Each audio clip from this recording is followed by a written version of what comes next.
But अभी तक शायद कोई टेक्नोलॉजी जो कि हम लार्ज स्केल पे इम्प्लीमेंट कर सके नहीं है। हो सकता है होपफुली हम इसको आगे ले जा सके।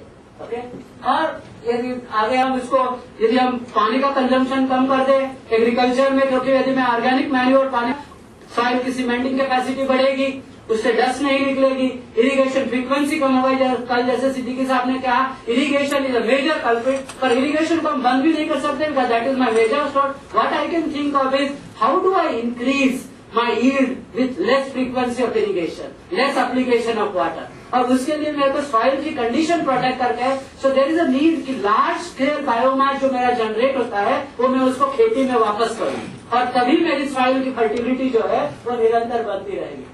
और उसको फिर हम आगे कार्बन क्रेडिट और ये सब में भी कर सकते।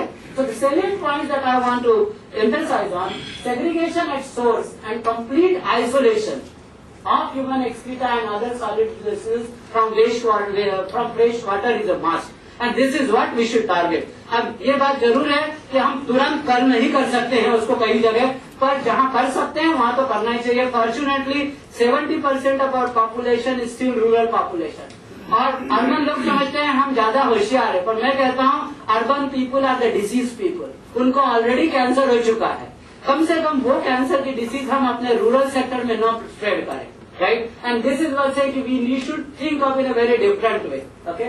That we do not spread this disease into the rest. और जहाँ ये है वहाँ तो हमें अभी जो करना है या उसका जो भी बेस्ट वर्जन हो सकता है वो करना ही पड़ेगा, है ना। दिल्ली में, बम्बई में, कानपुर में जो चल रहा है सीवेज है उसका तो हमें ये करना है कि सीवेज पानी में नहीं जाना चाहिए, उसके लिए आप ट्रीट करके रिसाइकल करिए। That is what our standard should be, okay.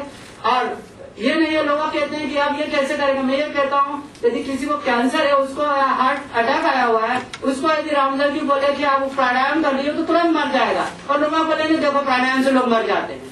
तो आप गलत जगह गलत चीज को यदि सजेस्ट करेंगे तो ऑब्वियसली फॉर्चुनेटली और 70-80% of the population is very healthy, rural people are healthy, they can still do meditation, they can still do pranayama, they can still do exercises and prevent themself from diseases, right. Same thing is for defecation also. Unfortunately, they do not have this fresh water toilet, so we can think of making those. जहाँ भी cases है, वहाँ पे we should think of in a different way. Okay?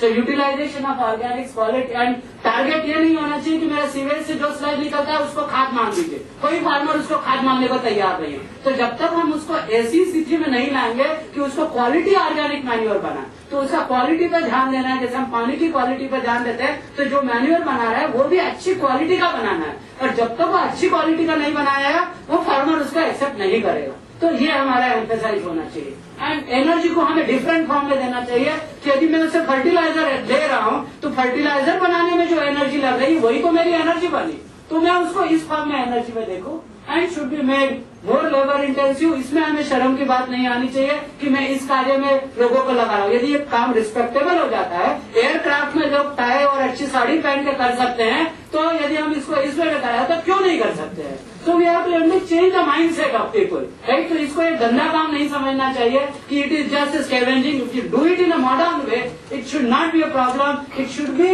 a labor-intensive process. We can generate employment from sanitation sector, and this is what I say. We must try to link it with the national employment guarantee schemes कि ये सब काम के लिए यदि हमें rural में ये स्प्रेड करना है, सैनिटेशन जो हम सोचते हैं कि open defecation is not good, toilet बनाना है।